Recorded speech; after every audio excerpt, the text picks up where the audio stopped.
বসে বন্ধ মাদন গিরি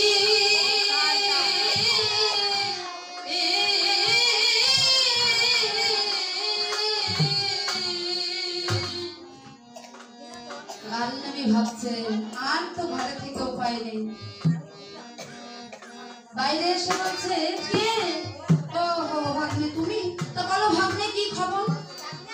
বলে মামা আমি রামের ভাই লক্ষণকে শক্তিশালী বিদ্ধ করেছি, তাই হনুমান চলেছে গন্ধমাদনে ঔষধ নিতে, যেমন করেই হোক আজ রাতটুকু ওকে আটকাতে হবে।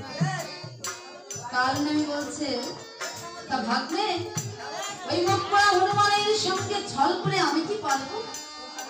আমি তো পারবো না। বলে মামা মারিলে প্রবল কুমারে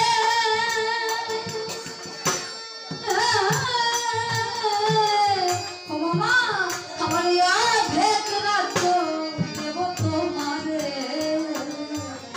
ও মামার দেব ভেদ বলি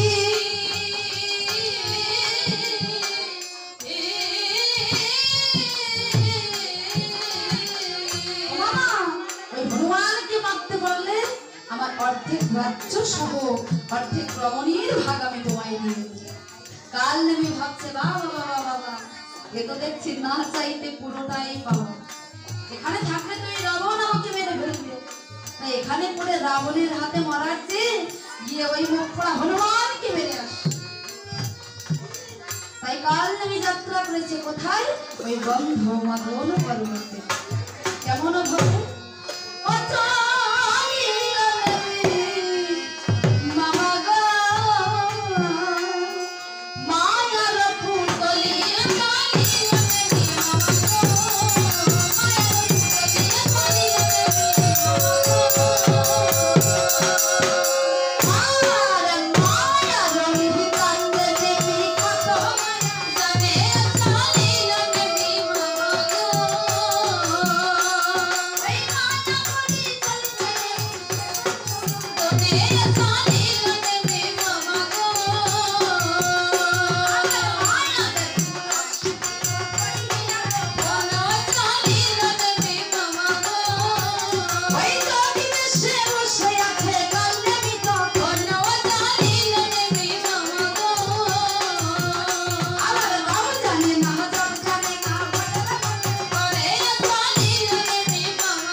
ওই গন্ধ মাদনে গিয়ে বসে আছে। এখন হনুমান তো তাকে চিনতে পারেনি। ঋষিবর মনে করে হনুমান গিয়ে বলছে ওহে ঋষিবর, আমি বড় বিপদে পড়ে আপনার শরণাপন্ন হয়েছি। কালনামি বলছে হনুমান তোমাকে কিছুই বলতে হবে না, আমি চোখ বলে সব জানতে পেরেছি। কি তোমার আমার প্রভু শ্রীরামচন্দ্রের ভাই লক্ষণের প্রাণ সংশয়, তাই তুমি এসেছো ঔষধ আনতে। হনুমান তুমি কোনো চিন্তা করো না, তুমি ওই সরোবরে গিয়ে স্নান করে এসো, আমি ততক্ষণে তোমার ঔষধগুলো গুছিয়ে রাখছি। এখন হনুমান তো কালনামিকে চিনতে পারেনি, তার কথা বিশ্বাস করে গেছে ওই সরোবরে স্নান করতে। স্নান করার জন্য হনুমান যেই না এক পা জলে দিয়েছে, তার পায়ে যেন কি একটা জড়িয়ে গেছে। জলপোকা ভেবে হনুমান কি করেছে, আর আস্তে আস্তে করেছে হনু লেজের পাথর।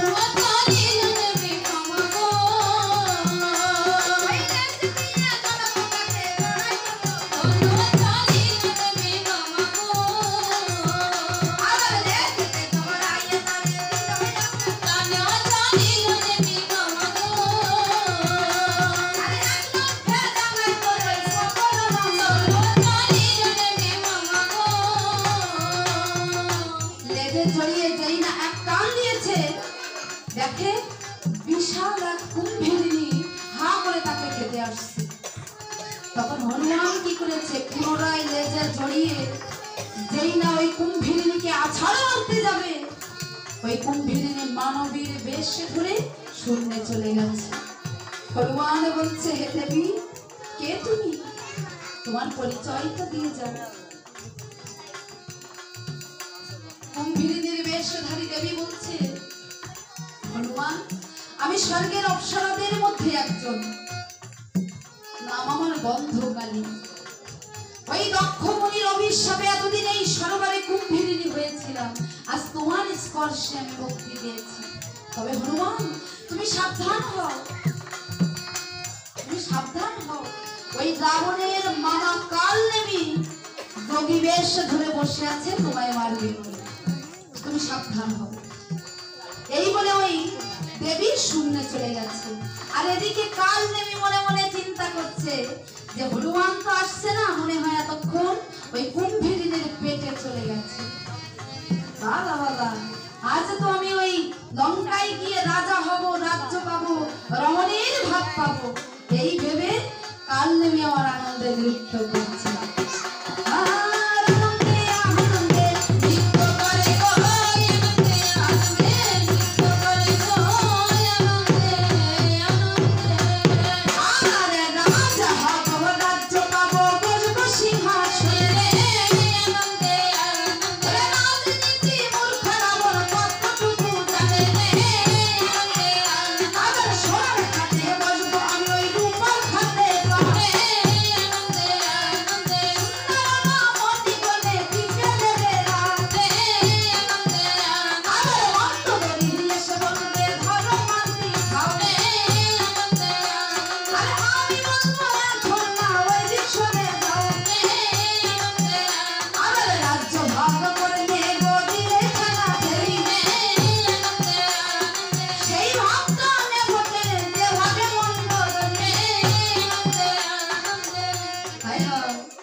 ভাগের ব্যাপার যখন, তখন তো ভালোটাই নেব। তবে আমার মনে বড় দুঃখ থেকে গেল, আমি যখন ওই লঙ্কার রাজা হব, রমণীর ভাগ পাবো, তা ওই রাবণের পুত্র ইন্দ্রজিৎ তো পড়ে গেছে, তাহলে আমাকে পিতা বলে কে ডাকবে? তাই পুত্র পুত্র করে নেমে করেছে ক্রন্দন।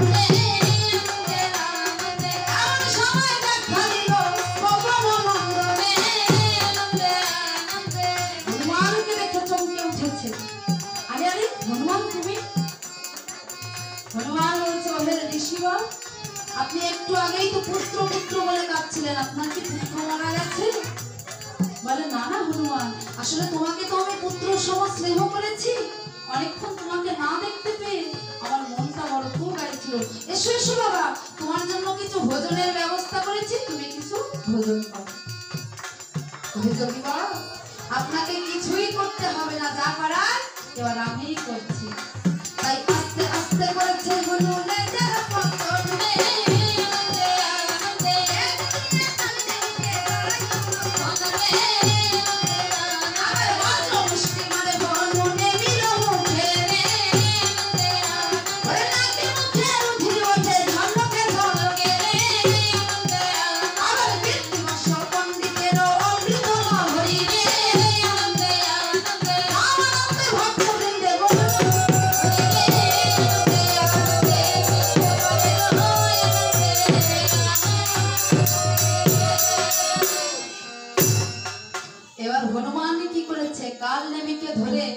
হাত পা মাথা একসঙ্গে করে এমন ভাবে মা ছুঁড়ে মেরেছে, গিয়ে পড়েছে একেবারে রাবণের লাল সভা।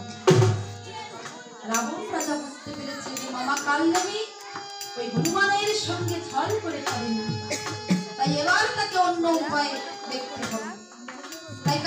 তাই রাবণ রাজা কি করেছে? সূর্যদেবকে স্মরণ করেছে। বলে সূর্য